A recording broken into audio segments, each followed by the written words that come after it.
Our next reader to bring us back from the break is Lee Stegner. Lee's stories have appeared in the Madison Review, Cream City Review, Crate, Ziziva, and Franzine Online. She received her MFA at San Francisco State University, go Golden Gators, and now lives and writes in Pasadena, California. She came all the way up just for us. She also told me during the break that she's teaching her dog how to play piano in an effort to supplant Keyboard Cat as the top piano-playing animal internet user. So please help me welcome Lee Stegner.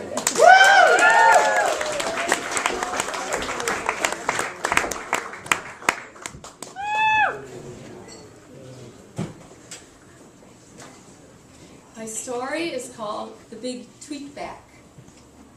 TJ cursed at his computer screen, popped on his 3D screensaver showing a grimacing Magnus Robot Fighter 4000 AD, a downloaded 50s comic book cover, and shoved himself in his ergonomic chair away from his desk.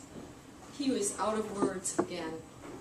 He had a few letters, some N's for no, but was out of GL's for good luck. He still had some prepositions. He checked his desk drawer. Inside, he scraped up the adjective drastic, his favorite adj, the noun spotlight, and pronouns she and they. But these scraps were not enough to say anything. He plunked himself down on the edge of his bed and pulled on his Converses, tied the strings, and got up to find his wallet. Before he left for Tweets, the Twitter market, on Benedict Avenue, he checked himself in the mirror, combed his curly hair with his fingers, and pulled on the hair above his forehead so it looked pointier.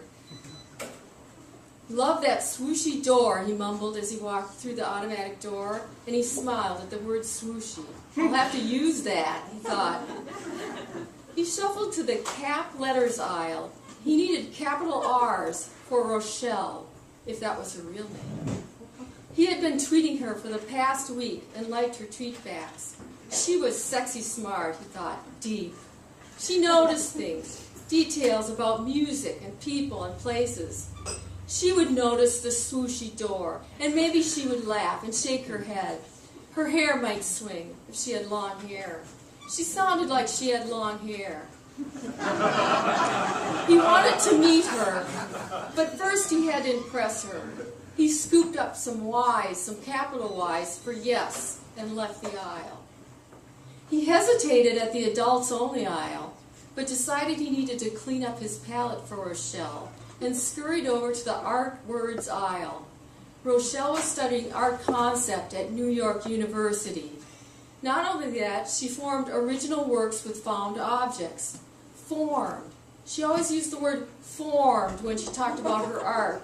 She would write, "I'm forming a new piece," and "was forming last night till 3 a.m.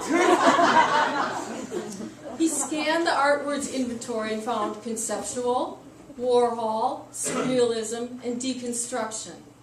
Too high-minded, he decided, but picked up neo-futurist anyway.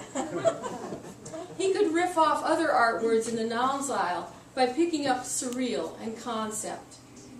In the adjectives aisle, he picked up other creditable words, such as creditable, immortal, outrageous, and beautiful.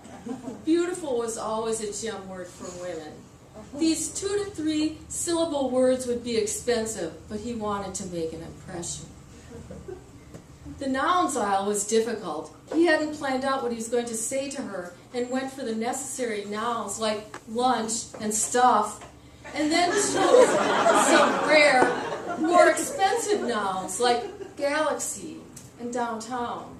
It dawned on him to filter the word downtown, suck out the vowels, and pick up the abbreviated form, DWN, TWN, from the lowercase letters aisle to save on letter count. Stock in the verb aisle was expanding, he noticed. He took his time to browse the verb aisle. He liked roam around and noodle, meaning to think, like noodling out a plan. He chuckled low in his throat and dropped it in his basket. He loaded up with the always dependable to be verb forms. After verbs, he filled out his vocabulary basket with a few articles, a few more prepositions. The custom words aisle was filled with bins of gold letters. He wanted to noodle out a special word for Rochelle, but scratched his pointy hair in doubt. He doubted he could measure up to her level of sophistication. He planned to tweet Rochelle that night and needed a word to describe what he had been doing since his last tweet without taking too much of the 140 spaces limit. He hadn't been doing much lately, building plans, checking eBay, working on his blog, Ultimate Smokescreen. Then it gelled in his mind, per usual, like, things are going per usual for me. He searched out the letters and slipped them into the word sort basket provided by the store. He was planning to use the word per usual a few times, then shorten it to PRU. Look at me, he said, he thought, shining in his own glow. I'm forming. Before he went to the cashier stations, he walked by the deli, where you can buy a literary quote, or pithy phrase, or hazardous stale cliche. But TJ wanted to be pure, original. His read on Rochelle was that she was special. TJ knew he should have prepared a Twitter market list, but originality rides on the slippery surface of spontaneity. Besides, TJ thought list making was a dangerous habit, a fascist self-imposition. At the cashier station, he handed his Twitter market card to the cashier, who wore a spray of feathers in her hair, a sweet hair ornament. He wanted to compliment her, but stared down at the words in his basket instead. He couldn't easily say things out loud to people, simple compliments. He felt naked talking to people, exposed and jittery. On his way out of the Twitter market, TJ knew his corpus of words was over budget, but he'd worry about that later, sell some stuff on eBay. The door swooshed as he walked out. Outrageous door, he chuckled to himself. Using a cell, TJ called Piazza's Takeout on his way home, ordering a half Hawaiian, half pepperoni pizza. That way, he would only have to wait 10 minutes for dinner when he got home. As soon as he got back inside his apartment, he sat down at his computer and got to work on his tweet to Rochelle.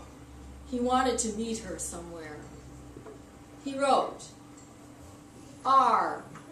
Got your tweet back last night. GL on new art piece, aka Galaxy Chaos. Immortal concept. Need creditable objects? Idea. Meet me DWN TWM to roam around, search for beautiful stuff. Spotlight on the outrageous, surreal. Lunch would be drastic. If N, you'll noodle it out. Your brain is rich. All per usual here, Magnus. The tweet amounted to 342 spaces. He'd have to cut it in half. He ran his fingers up through his hair so it stood up 3 inches on his head. Overcounts always happened after he shopped at the Twitter market. He tried again. R. Idea. We meet DWN TWN. Search for chaos-rich objects for your galaxy chaos.